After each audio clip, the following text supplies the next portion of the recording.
بسم الله الرحمن الرحيم لا يستوي أصحاب النار وأصحاب الجنة أصحاب الجنة هم الفائزون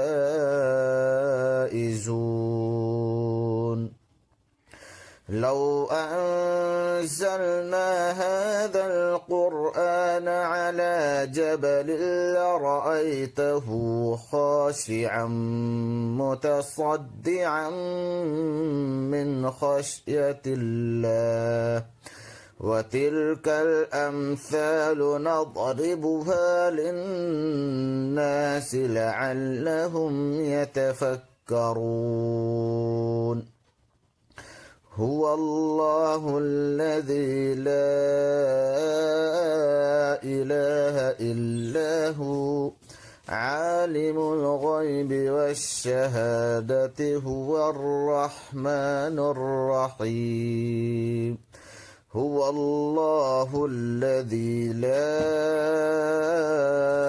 إله إلا هو الملك القدوس السلام المؤمن المهيمن العزيز الجبار المتكبر سبحان الله عما يشركون هو الله الخالق البارئ